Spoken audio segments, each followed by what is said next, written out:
다같이 사도신경으로 신앙 고백하심으로 3월 7일 토요일 아침 예배를 하나님께 드립니다. 나는 전능하신 아버지 하나님, 천지의 창조주를 믿습니다. 나는 그의 유일하신 아들, 우리 주 예수 그리스도를 믿습니다. 그는 성령으로 잉태되어 동정녀 마리아에게서 나으시고 본디오 빌라도에게 고난을 받아 십자가에 못 박혀 죽으시고 장사된 지 사흘 만에 죽은 자 가운데서 다시 살아나셨으며 하늘에 오르시어 전능하신 아버지 하나님 우편에 앉아 계시다가 거기로부터 살아있는 자와 죽은 자를 심판하러 오십니다. 나는 성령을 믿으며 거룩한 공교회와 성도의 교제와 죄를 용서받는 것과 몸의 부활과 영생을 믿습니다. 아멘.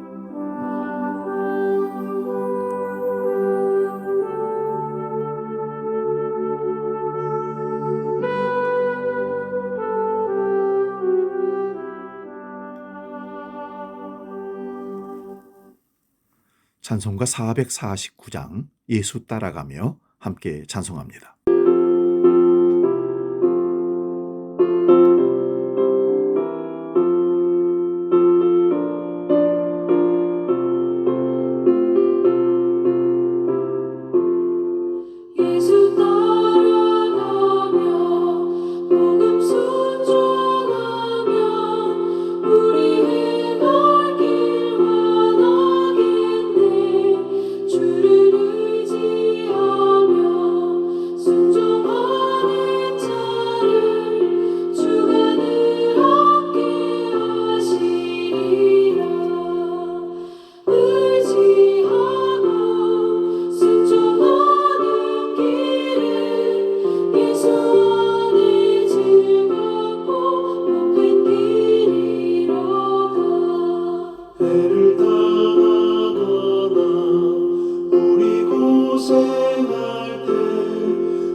오늘 우리에게 주신 하나님 말씀은 구약성경 사무엘하 3장 6절에서 11절 말씀입니다.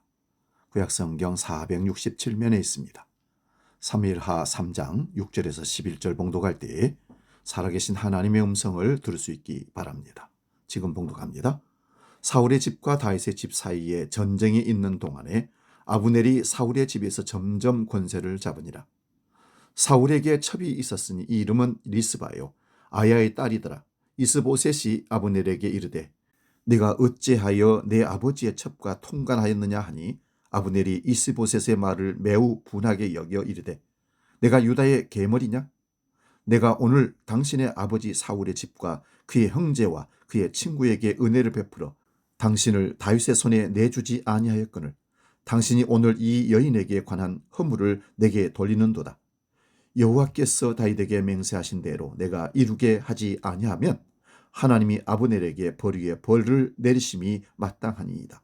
그 맹세는 곧 이 나라를 사울의 집에서 다윗에게 옮겨서 그의 왕위를 단에서 브엘세바까지 이스라엘과 유다에 세우리라 하신 것이니라 하매 이스보셋이 아브넬을 두려워하여 감히 한마디도 대답하지 못하니라. 아멘. 공독한 말씀으로 탐심의 사람, 뜻의 사람, 이런 제목으로 말씀 상고하며 피차 은혜를 나눕니다. 우리는 항상 인생의 근본적인 갈림길 앞에 서 있습니다. 성경은 우리에게 끊임없이 묻습니다. 당신은 자기 욕망을 따르는 탐심의 사람입니까? 아니면 하나님의 목적을 따르는 뜻의 사람입니까? 하나님은 우리를 구원하신 후 우리에게 마음과 뜻과 힘과 목숨을 다해 하나님을 사랑하라고 하셨습니다. 즉, 우리의 삶의 주도권을 하나님께 드리라는 것입니다. 하지만 우리는 그리스도인이라 말하면서도 여전히 나의 평안, 나의 영광, 나의 기득권을 위해 살 때가 참 많습니다. 오늘 본문의 아브넬을 통해 우리가 경계해야 할 탐심과 붙잡아야 할 하나님의 뜻을 함께 나누고자 합니다.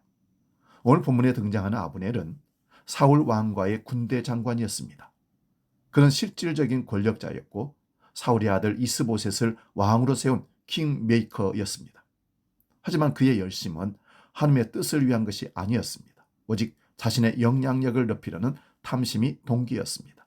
결정적인 사건이 터집니다. 아브넬이 죽은 사울 왕의 첩을 범하자 왕이 이스보셋이 이를 책망합니다. 이때 아브넬은 불같이 화를 내며 이렇게 말합니다. 9절 10절입니다. 내가 이 나라를 다윗에게 옮기리라. 이것이 여호와의 맹세하신 뜻이다. 보십시오.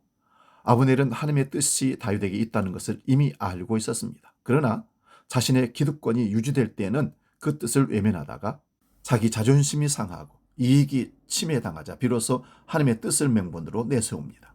이것이 바로 현대판 우상숭배 탐심입니다. 하나님의 이름을 부르지만 결국 내 마음 원하는 대로 움직이는 것. 그것이 탐심의 실체입니다. 탐심으로 쌓은 성은 화려해 보이지만 결코 오래가지 못합니다. 아브넬은 자신의 계산대로 다윗에게 붙어 새로운 권력을 누리려 했습니다. 잔치도 벌였고 장밋빛 미래가 펼쳐지는 듯 했습니다. 그러나 죽음의 복병은 생각지도 못한 곳에서 찾아왔습니다. 과거 그가 죽였던 아사엘의 형 요압에 의해 비참하게 살해당하고 맙니다. 사랑하는 여러분, 탐심은 우리에게 조금만 더 싸우면 안전할 것이라고 속입니다. 하지만 성경은 경고합니다. 마음이 탐하는 대로 기득권을 지키기 위해 몸부림치는 삶의 끝은 결국 허무와 징계뿐이라는 것입니다. 사울 왕이 그랬고 이스보셋이 그랬으며 오늘 본문의 아브넬이 그랬습니다. 반면에 뜻의 사람인 다윗은 달랐습니다. 다윗은 하나님의 약속을 받은 후에도 10수년을 광야에서 도망자로 지냈습니다. 그는 자기 손으로 사울을 죽여 빨리 왕이 될 기회가 있었지만 거절했습니다. 왜입니까? 내 방법과 내 시간보다 하나님의 뜻과 하나님의 방법이 더 중요했기 때문입니다. 뜻의 사람은 현재의 미약함을 두려워하지 않습니다. 베들레헴 마구간에서 시작하신 예수님처럼 가장 낮은 곳에서 묵묵히 하나님의 때를 기다립니다. 탐심의 사람은 현재의 배부름을 택하지만 뜻의 사람은 영원한 영광을 바라보며 오늘을 인내합니다. 사랑하는 여러분, 탐심은 우상 숭배입니다. 내가 주인 되어 내 유익을 쫓는 삶은 결국 무너집니다. 이제 우리는 아브넬의 길에서 돌이켜 다윗의 길, 예수님의 길로 가야 합니다. 내 마음을 지키십시오. 생명의 근원이 거기서 납니다. 익숙한 낡은 부대를 버리고 하나님의 새 일을 위해 내 기득권을 내려놓아야 합니다. 선행을 행하되 낙심하지 마시기 바랍니다. 하나님의 뜻을 따르는 길에 고난이 있을지라도 포기하지 않으면 반드시 때가 되어 거두게 하실 것입니다.